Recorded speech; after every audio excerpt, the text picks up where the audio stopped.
नमस्कार, मैं विजयलक्ष्मी गुप्ता आप सभी बहनों का स्वागत करती हूं अपने चैनल पर और ये उम्मीद करती हूं कि आप सभी लोग स्वस्थ होंगी और मस्त होंगी।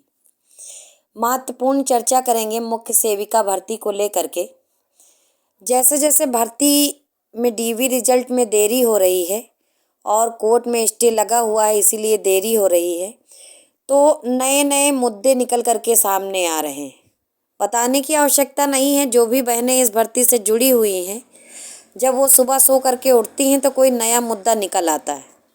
अच्छी बात भी है, निकलना भी चाहिए, क्योंकि भर्ती में अभी कुछ समय लग सकता है। तो जब नए नए मुद्दे निकल के आते रहेंगे तो थोड़ा सा मनोरंजन भी होता रहेगा और नई नई चीज़ों की जानकारी भी होती रहेगी। सुबह से एक पत्र वायरल हो रहा है जिसमें डिग्री और डिप्लोमा को लेकर के कुछ विवाद है, उसी पे चर्चा करेंगे, बातचीत करेंगे। तो नोटिफिकेशन सबने पढ़ा होगा, ऐसी मैं उम्मीद कर सकती हूँ, और मुझे नहीं लगता है कि आप लोगों को परेशान होने की ज़रूरत है किसी पत्र को लेकर के या किसी विवाद को लेकर के। आपके सभी प्रश्नों का जवाब नोटिफिकेशन में मौजूद है। बस बात यह है कि आप उसको पढ़ें और अपनी समझदारी दिखाएं और तर्कसंगत बात करें। ठीक है, देखिए, आप सभी लोग जानते हैं कि डिग्री अलग चीज़ होती है, डिप्लोमा अलग चीज़ होती है। कुछ भर्तियों में डिग्री की रिक्वायरमेंट होती है और कुछ में डिप्लोमा की रिक्वायरमेंट होती है, और कुछ भर्तियों में डिग्री के साथ डिप्लोमा का भी रिक्वायरमेंट होता है। सपोज दैट शिक्षक भर्ती को आप देख लीजिए, शिक्षक भर्ती में डिग्री के साथ डिप्लोमा मांगा जाता है। वहीं पर आप देखिए कि किसी कंपनी में कोई जॉब निकलती है तो उसमें डिप्लोमा मांगा जाता है, या बहुत सारी ऐसी जॉब हैं जिनमें डिप्लोमा मांगा जाता है, जैसे एएनएम वाले में डिप्लोमा ज़रूरी होता है। ठीक है, अब यहाँ पर जो आपकी मुख्य सेविका भर्ती है, इसमें ध्यान देने वाला बिंदु ये है कि आपके नोटिफिकेशन में आपसे स्नातक की डिग्री मांगी गई है। किसी भी डिप्लोमा का कोई जो जिक्र उसमें नहीं किया गया है, स्नातक की डिग्री मांगी गई है। ठीक है, अब आप कहेंगे कि स्नातक की डिग्री में भी आप लोग एक विवाद है बीएससी और बीए को लेकर के। तो जहाँ तक मुझे जानकारी है, मैंने पता किया है, मैंने सर्च मारा है गूगल पे और बहुत सारे जानकार लोगों से जानकारी ली है, तो ये निकल के आया है कि जो बीए है और बीटीसी है, ठीक है, ये दोनों ही स्नातक हैं। समझ रहे हैं, दोनों को ही ग्रेजुएट माना जाएगा। और अगर आप इंटर के बाद एलएलबी किए होते, या इंटर के बाद बीएससी किए होते, या इंटर के बाद और भी डिग्रियां हैं जैसे बीटेक है, ठीक है, तो इस तरह वाले जो होते हैं वो सब स्नातक के अंतर्गत ही आते हैं। कहा सबको स्नातक जाएगा, लेकिन जो आपके नोटिफिकेशन में लिखा है उसमें लिखा हुआ है कला वर्ग से स्नातक, यानी कि कला से स्नातक।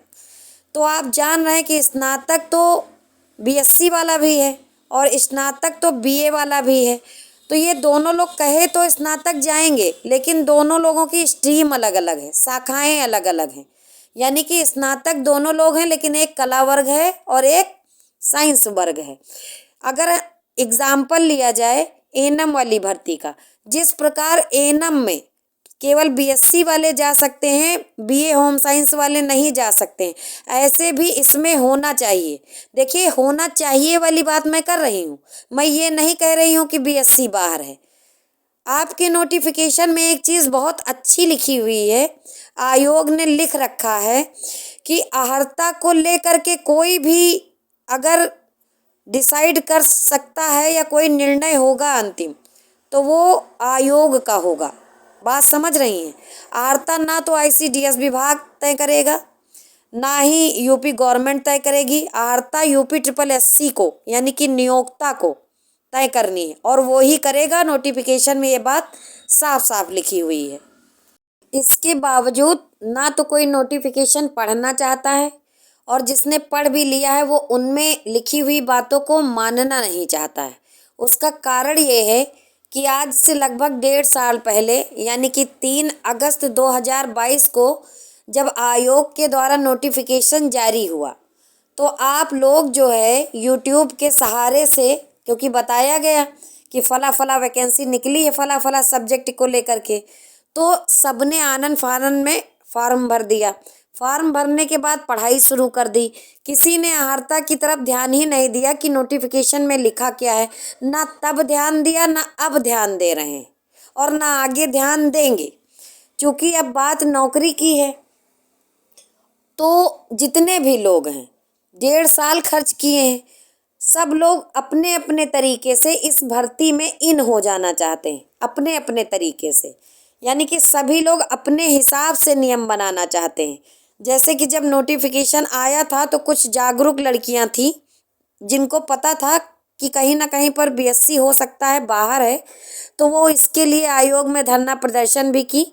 उसको लेकर के 1 साल भर्ती का एग्ज़ाम नहीं हुआ, आप सब लोग जानते हैं। आयोग ने रिमाइंडर भेजा, उसके लिए पेपर में खबर भी निकली थी, लेकिन शासन से कोई भी परिवर्तन हुआ नहीं। अगर परिवर्तन होता तो दोबारा से पोर्टल खुलता, ये भी बात सबको पता है, बार बार बताने की ज़रूरत नहीं। इन सब बातों के बावजूद भी, ठीक है, मैं बता रही हूँ कि डिप्लोमा और डिग्री में अंतर होता है, ठीक है। बीएससी और बीए हैं तो दोनों स्नातक, लेकिन दोनों की के ही वर्ग अलग हैं, यानी शाखाएं अलग हैं, स्ट्रीम अलग हैं, समझ रहे हैं। उसके बावजूद भी मैं ये कहती हूँ कि जब 1.5 साल आपने बर्बाद किए हैं, या जो भी किया है 1.5 साल में आपने, तो अब आपस में विवाद करने का या इन विषयों पर चर्चा करना बनता नहीं है। उसका कारण ये है कि नोटिफिकेशन में ये बात लिखी है, मैं बार बार बताती हूँ कि UPSSC ही आहारता को डिसाइड करेगा। तो जब इतना समय खर्चा ही कर ली हैं तो फाइनल रिजल्ट आएगा ही आएगा भाई। जब DV रिजल्ट जारी होगा सब लोग DV कराएंगे, जिनका जिनका नाम उसमें आएगा, जिनको जिनको रोल नंबर जारी होगा या अगले स्टेप के लिए जिसको एलिजिबल माना जाएगा तो वो DV करवाएगा। उसके बाद आएगा फाइनल रिजल्ट, तो आयोग खुद ही क्लियर कर देगा। रही बात पत्र लिखने की और पहुंचाने की, तो देखिए जिसको परेशानी होगी तो वो डॉक्टर के पास जाएगा ही जाएगा, समझ रही हैं। इसको रोका नहीं जा सकता है। जैसे उन्होंने गलती की है और आयोग ने ये लिखा था कि आहारता को लेकर के आप खुद ही आश्वस्त हो लें, यानी आहारता आप आहार्य हैं या नहीं आहार्य हैं, आहारता नोटिफिकेशन को पढ़ करके आप खुद समझ लीजिए। आयोग इस बारे में कोई पत्राचार नहीं करेगा। आप पूछने जाएंगी तो भी वो जवाबदेह नहीं है, क्योंकि आपको नोटिफिकेशन पढ़ना आना चाहिए, यही आयोग का कहना है। लेकिन जब इतना समय खर्चा कर ली हैं और परेशान हैं तो थोड़ा इंतज़ार कर लीजिए। अगर आप एलिजिबल होंगी तो बहुत अच्छी बात है, और आयोग का अंतिम निर्णय है, क्या पता आयोग आपको ले ही ले। लेकिन जो ये डिप्लोमा और डिग्री वाला मैटर चल रहा है ये तो भाई समझ से परे है, क्योंकि कभी भी डिग्री और डिप्लोमा समकक्ष नहीं माने जाते हैं। फिर भी आप लोग इतनी मेहनत की, इतना परिश्रम किया है तो इंतज़ार कर लीजिए। आहारता के संबंध में अंतिम निर्णय आयोग का होगा। जो भी निर्णय होगा सबको मानना पड़ेगा, क्योंकि आप सोचे कि नहीं हम इसको चैलेंज करेंगे, तो उसमें साफ साफ लिखा हुआ है नोटिफिकेशन में कि अंतिम निर्णय आयोग का ही होगा। बाकी आप लोग समझदार हैं, काफ़ी ज़्यादा समझदार हैं, तो वीडियो को लाइक करें, चैनल को सब्सक्राइब करें, और जल्द ही मिलेंगे। और मुझे पता है कि कल आप लोग फिर कोई नया विवाद बना ही लेंगी, तो फिर मिलते हैं नए विवाद के साथ। और बाकी धन्यवाद समय देने के लिए हमारे वीडियो पर। चैनल को सब्सक्राइब अवश्य कर लें।